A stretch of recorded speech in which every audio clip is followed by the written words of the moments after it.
Hey, what's going on, everybody? It feels good to kind of be back in the land of the living. I apologize for the radio silence that kind of took place kind of towards the end of December through the first of the year. I had knee surgery over Christmas break, which was not the way normally you would intend to spend Christmas break, but I had knee surgery to repair a bunch of damage done in my left knee. And after that, I got sick, ended up getting pneumonia because they think due to the fact that they had to put me back under when it came to the anesthesia. Because apparently, the first time they tried to wake me up, I came up what the doctors called combative. So. Anyway, I'm back up on my feet now, which is good, and feels good to kind of be alive. So, wanted to catch you guys up on some things that are going to be happening here at the beginning of the year, and just kind of give you some insight on kind of why we're doing some of the things that we're doing. So let's talk a little bit about this leader training that's coming up on January 24th.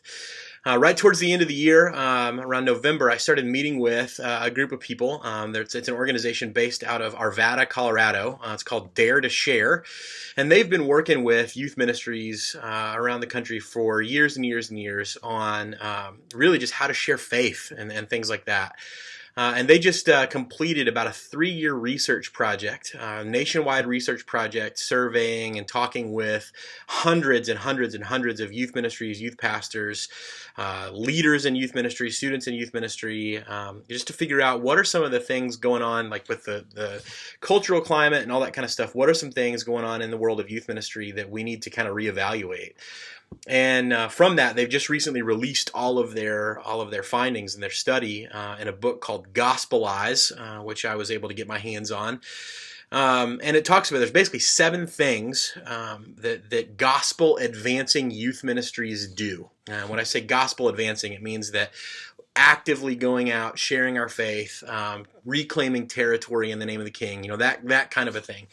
And so they came up with this list of 7 things that these gospel advancing youth ministries are doing. And the first 2, number 1 is intercessory prayer. And so that is literally praying for people. And when we intercede, it's like you're doing this because maybe they can't, but it requires intercessory prayer. Literally means I'm going to put myself in the situation, in the same dirt that these people are in, the same situation, I'm going to stand where you're standing, and I'm going to pray, maybe because you can't, you're unable to, whatever it may be. I'm going to intercede on your behalf. I'm going to go to the Father on your behalf and just pray for you, ask Him to move. So intercessory prayer was number 1, and number 2 was relational evangelism, leveraging our relationships to share Jesus. And so for us, and as I was looking through this research project and kind of looking through their findings, I realized you don't have to go far down the list to figure out some things maybe that we have some potential growth in. Number 1 and number 2 are some pretty substantial areas of growth for our ministry. So on January 24th, we're bringing in one of the guys that helped do this research project. His name is Jim Barringer. He currently is a lead pastor at a church up in upstate New York. But he was one of the guys who was involved in this research project, helped to facilitate this research project, and he's going to come in on January 24th and do some training with us as leaders on intercessory prayer and relational evangelism, how to share our faith. And then that night, he's also going to do the same thing with our students at our Equip environment. So that's going to be one of those things where I want to encourage you to be at that leader training. We're going to do lunch. It's going to be on us. It's going to be in the block in the foundation room from 12:30 to 2:30. So just wanted to bring you up to speed on that, because that's something I know that this is the crazy time of year, but really wants you to make that 24th a priority, because I think it's going to set the stage for us going forward in terms of some things we can really start to wrap our brains around and our hearts around, so that we can lead our students in that as well. So that's kind of the leader training that's coming up, and I'm excited about that. The next thing we've got, I know, and I'll do this super fast, curriculum is now uploaded for all age levels, for freshmen through seniors. We went ahead and uploaded the next 2 months. So you've got the next 7 to 8 weeks are covered. So you can kind of go through and take a look at what the curriculum is going to be. So that's now up on the web, up on the group site, your pages there. So check that out. Make sure you have an opportunity to look over kind of where we're going over the next couple of months.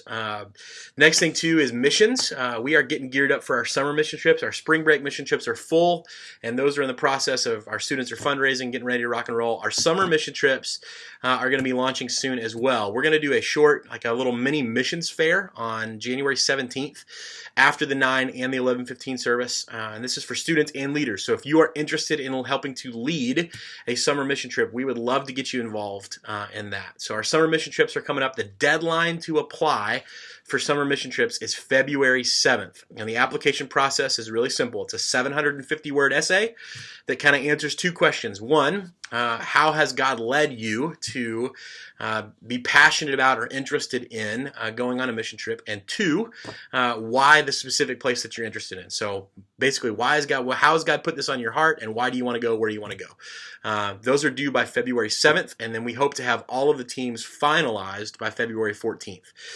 The next thing too is I'm going to upload a calendar for the spring semester. We've got a couple of family nights, and we've got a high school worship night that's going to be happening this spring semester. And the spring semester is a long semester, and there's lots of things, including spring break and Easter and all that kind of stuff that we need to be aware of what's coming. So be on the lookout for the HSM Group's spring calendar. We're going to be putting that together here today and uploading that to sending that out via email. So hopefully this catches you guys up. Sorry it's a longer video today, but really just wanted to, had a lot to share because it's like I'm back, I'm alive. So wanted to connect with you guys, make sure you understood kind of why behind the what and all that stuff. So hopefully everything's going well. I'm excited for the start of groups. I visited a couple of groups on Wednesday, and they were awesome, hearing the goals for 2016 and the highs and lows from Christmas break and things like that. So excited for 2016 and excited for what God's got in store for us. And again, just continuing to pray for you guys and lifting you all up. And if you need anything, always don't hesitate to contact us if there's anything we need to help. All right. Thanks. See ya.